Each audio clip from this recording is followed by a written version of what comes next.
This video is only made for information and education purpose only. Hello my dear friends, अगर आप हमारे channel the stock market institute को first time visit कर रहे हैं तो प्लीज़ चैनल को सब्सक्राइब करें। दोस्तों, आप सभी लोगों को पता है कि मिडल ईस्ट में जो चीज़ें यहाँ पे चल रही है वो रुकने का नाम ही नहीं ले रही है। डे बाय डे अगर हम लोग यहाँ पे देखेंगे और जब तक ये जंग नहीं रुकेगी तब तक मार्केट का नॉर्मल होना ये तो भूल ही जाइए। इनफैक्ट आप सभी लोगों को पता है कि अगर ये जंग रुक भी गई तो ऐसी बात नहीं कि मार्केट सीधा जाके कोई 27-28 हज़ार का होगा। नहीं, रिकवरी के लिए भी काफ़ी टाइम लगने वाला है क्योंकि डैमेज ही इतना बड़ा होगा। वर्स्ट पॉइंट क्या है कि ये तो काफ़ी बात की बातें हैं, अभी हम तो अब तक फर्स्ट पॉइंट तक नहीं पहुंचे हैं। अब फर्स्ट पॉइंट क्या है कि एटलीस्ट सीज फायर हो जाए। तो सिचुएशन की बात करें दोस्तों, तो डे बाय डे खराबी होते हुए देखने को मिल रही है and literally tit for tat जैसी चीज़ें चल रही है। टिट फॉर टैट मतलब आप सभी लोगों को पता है कि जिस प्रकार का अटैक ईरान के ऊपर हो रहा है, ईरान भी उसी प्रकार का अटैक किस पे कर रहा है? अमेरिका के ऊपर कर रहा है। अभी अमेरिका मतलब ऑब्वियसली ईरान से तो एक्चुअल अमेरिका कोसों दूर है, वहां पे तो कोई अटैक नहीं हुआ है। हाँ, उनके जो मिडिल ईस्ट में जहां जहां पे उनके बेसिस है उनके ऊपर वो अटैक करते हुए देखने को यहाँ पे मिल रहे हैं। एंड यही चीज़ दोस्तों, मतलब जो हमें डर लग रहा था वही होते हुए देखने को मिलने वाला है। जैसे कि ट्रम्प की बात करें तो रिसेंटली हम लोगों ने देखा था उन्होंने क्या किया था, जो ईरान का सबसे बड़ा जो ब्रिज था उसको उड़ा दिया है, जिसके विजुअल्स पिक्चर भी हम लोगों को देखने को मिली थी और काफ़ी वायरल हुए। पूरा डिस्ट्रॉय यहाँ पे हो चुका है, अब उसको यूज़ यहाँ पे नहीं कर सकते। टिट फॉर टैट मतलब स्ट्रेटेजी की अगर यहाँ पे बात करें तो आपको पता है अब प्रॉब्लम क्या होगा कि यस, ईरान भी इस सवाल का जवाब तो वैसे ही देगा। एंड इसमें सबसे बड़ा प्रॉब्लम क्या है दोस्तों कि यस, अभी जो ये जंग है वो सिविल इंफ्रास्ट्रक्चर के ऊपर शिफ्ट होते हुए देखने को मिल गई है, जो बिल्कुल भी अच्छी बात नहीं है। मतलब बोलते हैं ना, जंग का भी एक उसूल होता है कि हाँ, मिलिट्री एरियाज के ऊपर अटैक करो, जहाँ पे गोला बारूद रखा है, आर्मी नेवी एयरफोर्स है वहाँ पे अटैक करो। बट ये धीमे धीमे करके सिविल इंफ्रास्ट्रक्चर के ऊपर चीज़ें जा रही है। हालांकि अमेरिका के ट्रम्प की बात करें तो उन्हें तो क्लैरिफिकेशन दिया है कि हमने कोई सिविल इंफ्रास्ट्रक्चर को टारगेट नहीं किया था, क्योंकि ये जो ब्रिज है वो मिलिट्री ट्रांसपोर्टेशन के लिए भी इक्विपमेंट इधर से उधर लेके जाने के लिए, मिसाइल इधर से उधर लेके जाने के लिए इस्तेमाल कर रहे थे। तो ये मिलिट्री इंफ्रास्ट्रक्चर ही है। अब यहाँ पे हुआ क्या, जैसे कि आप सभी लोगों को यहाँ पे मैंने बताया कि आने वाले समय में ट्रम्प ने तो बताया कि मैं और भी इस प्रकार के अटैक करने वाला हूँ। टिट फॉर टैट चल रहा है। मतलब क्या है, यस, अब ईरान भी इस चीज़ का जवाब देगा। एंड IRGC की बात कर ले, ईरान की बात कर ले, तेहरान की बात करें तो उन्होंने सीधा हिट लिस्ट जारी कर दिया है दोस्तों 8 गल्फ ब्रिज को लेकर, क्योंकि उन्होंने बताया है कि अमेरिका ने तो सबसे बड़ा ब्रिज यहाँ पे उड़ाया है, तो हम भी अब क्या करेंगे, जो 8 गल्फ के जो ब्रिज है, गल्फ मतलब वही मिडल ईस्ट के जो अलग अलग देश है जो अमेरिका को सपोर्ट करते हैं, उनके 8 ब्रिज के हिट लिस्ट यहाँ पे उन्होंने निकाली है। उनको ये टारगेट करने वाले हैं। और ये ब्रिज दोस्तों काफ़ी इंपॉर्टेंट है, क्योंकि ये ब्रिज क्यों बनाया जाता है? ऑब्वियसली कनेक्टिविटी के लिए। ये जो 8 अगर हम लोग ब्रिज की बात करें, आप देख सकते हो एक कुवैत में है, इनके नाम काफ़ी बड़े हो गए।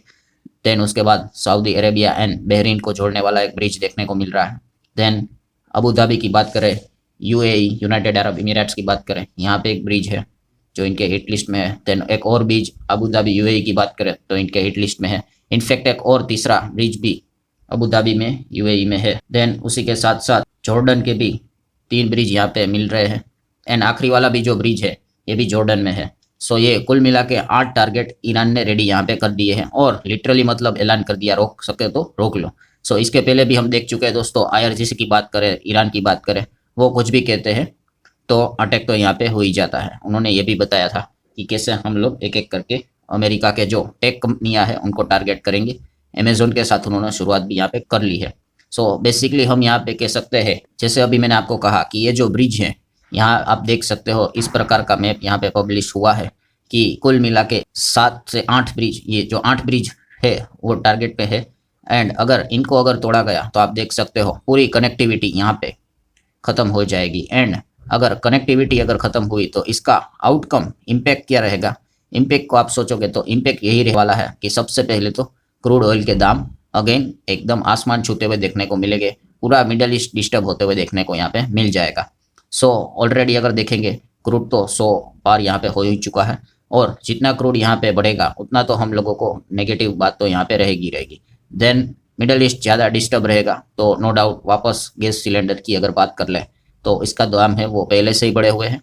अप्रैल ऑनवर्ड्स तो चीज़ें स्टार्ट हो चुकी है और ज़्यादा इसका सप्लाई भी यहाँ पे कांस्टेंट हो सकता है, इसके भी चांसेस काफ़ी ज़्यादा है। वो डिपेंड करता है मिडल ईस्ट में चीज़ें कितनी ख़राब होगी। देन आपको पता है कि सप्लाई चेंज रहेगा, वो भी डिस्टर्ब हो जाएगा। कनेक्टिविटी, ट्रेड, बिजनेस, सब कुछ हम लोगों को डिस्टर्ब होते हुए देखने को मिलेगा, डायरेक्टली या इनडायरेक्टली इम्पेक्ट आएगा। देन अगर हम लोग यहाँ पे बात कर ले दोस्तों, तो आप सबको पता है हमारे देश में मतलब जो चावल से रिलेटेड काम करने वाली कंपनी है, उनके लिए सबसे बड़ा मार्केट अगर कोई है तो वो है मिडल ईस्ट ही। और मिडल ईस्ट में अगर हम यहाँ पे देखेंगे तो काफ़ी ज़्यादा डिस्टर्बेंस होगा। लिटरली मतलब एक्सपोर्ट से रिलेटेड ऐसी बहुत सारी कंपनी है जिनका 70 से 80% मार्केट शेयर मिडल ईस्ट में है। अब तो वो पूरा एरिया ही डिस्टर्ब हो चुका है। सो लिटरली बड़ी बड़ी कंपनियाँ, एलटी फूड्स की बात करें, इसी सेगमेंट में यहाँ पे काम करती है। तो मिडल ईस्ट जैसा जो बड़ा जो इनका एरिया था जहाँ से अच्छी कमाई होती थी, वो अब काफ़ी ज़्यादा डिस्टर्ब होते हुए देखने को मिलेगी। और बहुत सारे लोग ये समझ चुके हैं कि ये जंग है वो काफ़ी लंबी चलेगी। एंड मिडल ईस्ट भी काफ़ी सारे लोग अभी धीमे धीमे करके जैसे मौका मिल रहा है मिडल ईस्ट छोड़ने की कोशिश यहाँ पे कर रहे हैं। प्लस अगर देखा गया और भी बहुत सारी कंपनियां हैं जो कि मिडल ईस्ट में यहाँ पे अच्छा खासा रेवेन्यू अर्न करती थी, बोलना पड़ेगा ऐसा, क्योंकि आगे जाके क्या होगा वो पता नहीं। एआई इंजीनियरिंग की बात करें तो इंडस्ट्रियल सेगमेंट में काम करती है। मिडल ईस्ट में इनका बहुत अच्छा बिजनेस चलता है, बट फिलहाल वॉर के चलते ये रुके हुए हैं। देन एलएनटी की बात करें तो इनको भी उन्होंने तो मतलब क्लैरिफिकेशन भी जारी किया है जब से ये वॉर स्टार्ट हुई है। तब जब तक ये रुकेगा नहीं तब तक अब कुछ कह नहीं सकते। एलएनटी का तो 15,000 करोड़ का ऑर्डर मिला था मिडल ईस्ट को लेके, सो आप अंदाजा लगा सकते हो। देन केईसी इंटरनेशनल की बात करें तो मिडल ईस्ट से रिलेटेड काफ़ी अच्छा बिजनेस इनको यहाँ पे मिला था। इनको दिक्कत यहाँ पे हुई है। कल्पत्रु प्रोजेक्ट्स की अगर हम बात करें, इनका भी ज़बरदस्त इंफ्रास्ट्रक्चर से रिलेटेड, पावर से रिलेटेड आप देख सकते हो बहुत सारे बिजनेसेस है जो मिडल ईस्ट से रिलेटेड अच्छा खासा कमाई यहाँ पे करते थे। अब ये हम कह सकते हैं काफ़ी ज़्यादा दिक्कत में आते हुए देखने को मिल रहे हैं। देन कल्याण ज्वेलर्स की बात करें, कल्याण ज्वेलर्स का भी काफ़ी अच्छा बिजनेस, एक डिसेंट साइज का बिजनेस मिडल ईस्ट में आता है। क्योंकि अल्टीमेटली भारतीय की भी बात करें तो करोड़ से ज़्यादा भारतीय हम लोगों को मिडल ईस्ट में काम करते हुए देखने को मिल जाते हैं। काफ़ी लोग तो वहाँ पे बस भी चुके हैं, ये आप सबको पता है। सो ज्वेलरी सेगमेंट की बात करें, मिडिल ईस्ट में काफ़ी अच्छा एक ग्रोइंग बिजनेस देखने को मिल रहा था, बट जब से यह अटैक यहाँ पे हुआ है तब से अभी हम कह सकते हैं मिडिल ईस्ट से रिलेटेड इन कंपनीज का बिजनेस काफ़ी डिस्टर्ब हुआ है। वाटेक वेबेक की अगर बात करें तो वाटर मैनेजमेंट में ये कंपनी काम करती है। सो मिडिल ईस्ट से रिलेटेड ये भी अच्छा कमाई करती थी, अब ये भी डिस्टर्ब हो चुका है।